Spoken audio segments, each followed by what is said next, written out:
فأنا ناصح لإخواني بالصدع بالحق تبيض وجوههم. السكوت في مسألة الحزبية يضرها، فاصدع بما تؤمر وأعرض عن المشركين.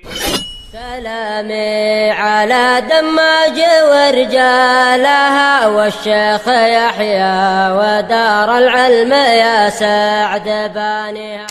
الرحمن الرحيم. قالت Syekhah Ummu Abdillah Al-Ba'daniyah hafizahullah ta'ala. Kita masuk ke muka surat 73. Al-faidatus saminah, faidah yang ke-8 dari apa? Berbagai jenis ujian. Annal bala yujibu lil abdi tahqiqat tauhidi biqalbih. Bahwasanya bala bencana, malapetaka, ujian dan cobaan serta cabaran itu mewajibkan untuk hamba tersebut realisasi atau pelaksanaan dari tauhid dengan hatinya. Kalau tauhid dengan lisan, banyak orang mengucapkan la ilaha illallah, lidahnya mentauhidkan Allah, tetapi hatinya dan amalannya belum tentu. Maka yang diinginkan di sini, cabaran-cabaran yang ada itu mewajibkan hamba betul-betul melaksanakan tauhid dengan hatinya, betul-betul bersandar kepada Allah jiwanya itu. Ini yang kalau dapat taufik. Kata beliau, wadzalika a'lal maqamat, dan itu adalah posisi yang paling tinggi, wa asyrafud darajat, dan derajat-derajat yang paling mulia. Wadzalika li'annal abda idza nazala bihil bala. Yang demikian itu sebabnya apa?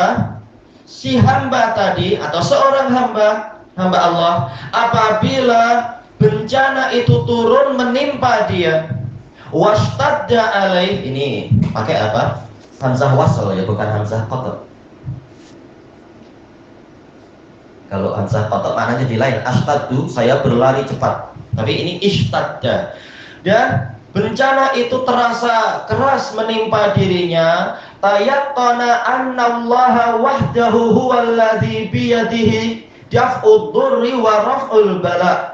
Menjadi yakinlah dia bahwasanya Allah satu-satunya, dia itulah yang di tangannya ada penolakan mara bahaya dan penghilangan bala bencana. Semakin dia yakin, kami sudah berusaha, segala cara sudah dipakai, sudah musyawarah, sudah mendatangkan pakar, tahu-tahu bencana tak hilang juga, bahkan tahu-tahu datang gelombang berikutnya, datang orang Indonesia bilang apa itu, fase yang berikutnya. Ini sampai bila lama-lama kita akan menyerah, dan kalau dapat taufik kita tahu ternyata memang hanya Allah yang mampu menghilangkan ini semua, tak ada lagi kesombongan dan sebagainya. Ini kalau hamba tersebut memang dapat taufik. Wa yatahaqqaqu bidzalika indahu tauhidur rububiyah. Menjadi pastilah dengan itu di sisi dia, di dalam hati dia, tauhidur rububiyah. Memang hanya Allah lah yang mengatur segalanya. Tentara Allah, semua di alam semesta ini tentara dia. Walaupun kita dengan berbagai cara mendatangkan tentara kita, kalau tentara Allah dikehendaki belum pulang, dia nggak akan pulang-pulang itu. Datang virus berikutnya, datang bakteria berikutnya, atau datang mikroba berikutnya. Tentara Allah tak habis-habis. Kita yang kehabisan uang, kehabisan tenaga, kehabisan harapan barangkali, harapan pada diri sendiri. Ya, tahulah kita bahwasanya Allah lah satu-satunya Rabbul Alamin. Tak ada yang layak untuk mengklaim sebagai Tuhan bagi alam semesta ini. Lihat itu orang Cina yang sesombong itu, tahu-tahu bencana tak habis-habis, tukar menukar, bencana datang silih berganti. Tauhid rububiyah hanyalah di tangan Allah Ta'ala. Dewa mereka sebanyak itu dan pakar feng shui hao shui gak ada gunanya ternyata. Ternyata mati juga yang feng shui hao shui-nya itu, sakit juga. Itu kalau dia sempat sadar. Wa tayaqqana aidha annallaha wahdahu huwal mustahiqqu li'an tusrafa ilaihi ibadah. Dan menjadi yakinlah juga dia bahwasanya Allah satu-satunya, dia itulah yang berhak untuk peribadatan diarahkan, diserahkan kepadanya. Makanya memang di berbagai negara, di balik bencana-bencana ini semua banyak orang yang masuk Islam. Setelah dia merenung, setelah dia memperhatikan, ternyata tak ada satupun kekuatan di dunia yang mampu untuk menghalang bencana-bencana ini semua. Gimana makhluk yang tidak berakal mampu membuat pening makhluk yang berakal? Jelas virus tak ada akalnya, tak ada otak kan dia, tak atau apa istilah-istilah orang itu, tak ada hati. Tapi ternyata apa? Mampu mengalahkan kita semua. Baik. Yang kemarin sudah dikatakan bersih, tahu-tahu lockdown lagi, datang gelombang berikutnya yang dikatakan ini sudah bebas COVID, tahu-tahu datang temannya COVID, nggak habis-habis temannya itu, pening kita. Baik. Nah, makanya banyak yang masuk Islam, memang hanya di tangan Allah lah ini semua. Kita perlu menempuh langkah, tetapi apa? Yang wajib adalah tawakal kepada Allah dan bertaubat. Ad-du'a'u wal raja'u wal khauf. Nah, doa yaitu apa? Ibadah apa saja, semuanya kita berikan pada Allah semata, berupa doa, juga harapan, rasa takut, isti'anah, minta pertolongan, wal istighosah, yaitu mohon bantuan dari segala kesulitan, wa ghairuha minal ibadat, dan ibadah-ibadah yang lain. Tayyib. Ajaibnya adalah banyak orang kafir masuk Islam, tapi banyak orang Islam yang justru untuk menghilangkan bencana lari ke bomoh, lari ke dukun, lari ke azimat-azimat, atau yang di Indonesia apa? Cari bambu petung, cari pinggan ajaib, nggak ada gunanya itu semua, rugi. Dengan alasan apa? Biar rezekinya makin banyak. Padahal untuk beli itu buang rezeki banyak, berapa miliar itu juga dibuang untuk beli-beli makhluk yang nggak ada gunanya itu. Nauzubillah. Malah semakin syirik. Fayatahaqqaqu bidzalika indahu tauhidul ibadah, maka dengan itu terlaksanalah bagi dia tauhidul ibadah, wa yatayaqqanu aidan annallaha sami', dan menjadi yakinlah dia bahwasanya Allah Maha mendengar. Berapa sering kita hutang, kemudian kita kesulitan membayar, lalu kita berdoa pada Allah, tahu-tahu datang bantuan, tahu-tahu datang pemudahan dan sebagainya. Berapa lama kita sakit ini, sakit itu, tahu-tahu begitu banyak bertaubat, istighfar 1000 kali, ternyata Allah mendengar doa-doa tadi dan penyakit kita disembuhkan atau diringankan dan seterusnya. Betul-betul Allah mendengar keluhan para hamba yang mengeluh. Baik. Yasma'u najwahu wa syakwah. Dia mendengar bisikan hamba itu dan keluhan hamba itu. Ini kata-kata yang bagus. Memang apa? Syekhah beliau bagus sekali, istri dari Syekh Thorik Ba'dani yang belajar lama, setia menemani suaminya belajar ke Syekh Mukbil, lalu ke Syekh Yahya. Hasilnya memang apa?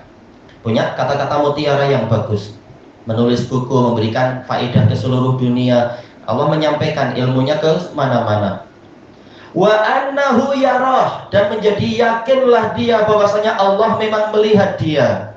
Wa annahu qadiru ala raf'il bala, yakin dia memang bahwasanya Allah itulah yang mampu untuk menghilangkan bala bencana ini. Wa ghairi dzalika min muqtada, berarti ghair di sini bukan maktuf ke raf'i ya, atau ke al-bala, tapi dohirnya maktuf ke lafdzul jalalah Allah, anallah kadza kadza kadza wa ghaira, ataukah muqtada asma'ihi, berarti apa? Maktuf ke sami', berarti apa? Ghairu. Ada beberapa kemungkinan. Wa ghairu dzalika min muqtada asma'ihil husna, dan perkara-perkara yang lain yang termasuk dari tuntutan nama-nama Allah yang paling indah. Wa bidzalika yatahaqqaqu indahu tauhidul asma'i was sifat, dan dengan itu menjadi terlaksanalah di sisinya, menjadi pastilah di sisinya tauhidul asma'i was sifat.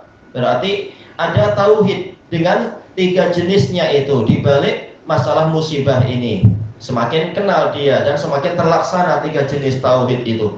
Qala Syekhul Islam Ibnu Taimiyah rahimahullah, famin tamami ni'matillahi ala ibadihil mu'minin, maka termasuk dari kelengkapan nikmat Allah kepada para hambanya yang beriman, ayyunzila bihi musyiddata waddur, Allah menurunkan kepada mereka, menimpakan kepada mereka kesulitan dan mara bahaya.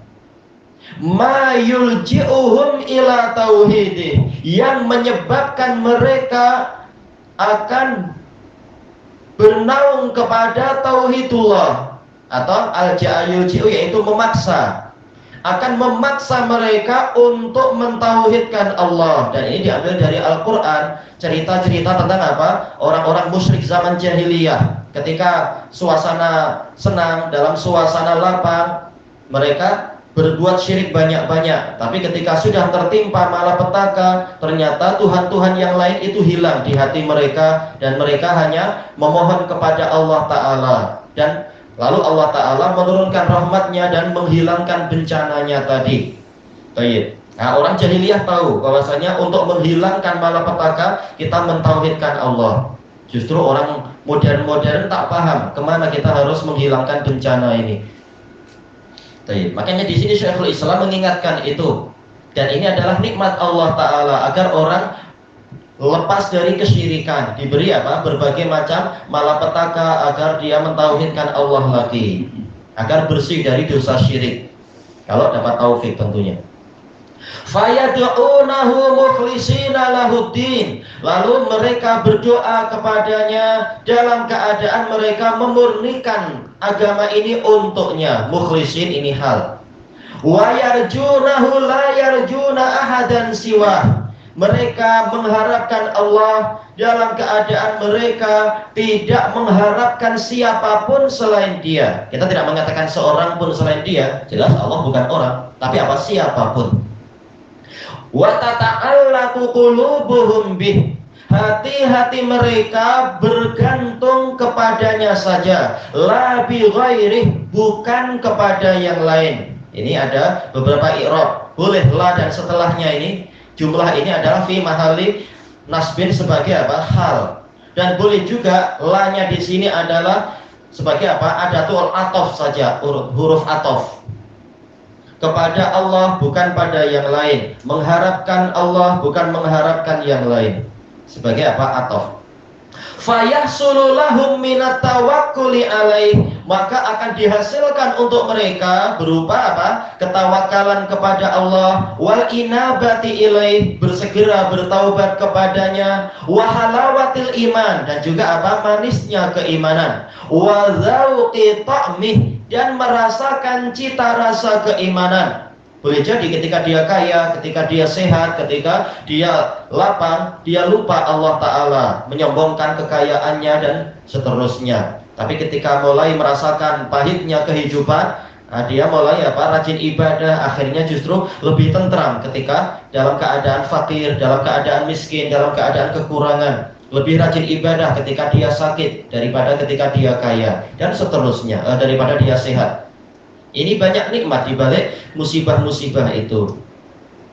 Baik, wal bara'ati minasyirik, kata Syekhul Islam, dan berlepas diri dari kesyirikan, ma huwa a'dhamu nikmatan alaihim, yang mana ini adalah nikmat yang terbesar yang Allah berikan pada mereka, yaitu apa? Lepas dari kesyirikan. Min zawalil marad, daripada hilangnya penyakit itu sendiri. Jelas ini nikmat, hilangnya penyakit itu nikmat, tetapi hilangnya kesyirikan itu nikmat yang lebih besar lagi. Wal khauf, demikian pula hilangnya rasa takut. Wal jadab, awil jadab, atau kemarau, kekeringan. Au husulil yusr, atau didapatkannya kemudahan. Wa zawalil usr, dan hilangnya kesulitan. Fil ma'isyah, di dalam kehidupannya. Fa inna dzalika ladzatun dunyawiyah, karena itu semua adalah kelezatan duniawi, wa ni'amun dunyawiyah, dan kenikmatan duniawi. Jelas itu kebaikan, itu juga nikmat. Tetapi apa? Tetapi yang tadi itu lebih bagus lagi. Qad yahsulu lil kafiri minha a'dhamu mimma yahsulu lil mu'min. Terkadang orang kafir mendapatkan itu lebih besar daripada yang diperolehi oleh orang mukmin, kelezatan duniawi. Tapi orang kafir tidak mendapatkan apa? Kelezatan yang sebenar, kenikmatan yang sebenar tadi, kenikmatan agama dan seterusnya. Baik. Ini bagus, kitab ini membahas membantu untuk tazkiyatun nufus, untuk membersihkan jiwa kita. Jelas ilmu-ilmu yang lain penting, tetapi terkadang kalau seringkali kalau kita tidak mengimbangi dengan pelajaran-pelajaran seperti ini, boleh jadi seorang pelajar akan ujub, akan sombong, akan kiber, akan riya dan seterusnya. Memang perlu kita belajar masalah tazkiyatun nufus juga di sela-sela ilmu yang lain. Wa amma ma yahsulu li ahli tauhid, adapun apa yang dihasilkan oleh ahli tauhid, yang diperolehi ahli tauhid, al-mukhlisina lillahi din, orang-orang yang memurnikan agamanya hanya untuk Allah, fa'a'zamu min ayyu abbar, maka dia terlalu besar untuk diungkapkan nikmat di balik musibah ini semua. Ankunhih, tentang hakikatnya, maqal, yaitu ucapan. Kita tak mampu mengungkapkan dengan suatu perkataan yang menggambarkan kenikmatan yang didapatkan oleh ahli tauhid. Tak mampu kita menggambarkan jelas. Makanya banyak para ulama mengatakan kita ini hakikatnya di dalam surga dunia yang tidak didapatkan oleh para pengejar dunia itu sendiri. Yang lain mengatakan miskin. Kasihan para pengejar dunia itu, mereka mati dalam keadaan tidak mendapatkan surga dunia. Yang tidak mengejar dunia malah mendapatkan surga dunia. Dan ini hanya mampu dirasakan oleh orang-orang yang menjadi ahli tauhid.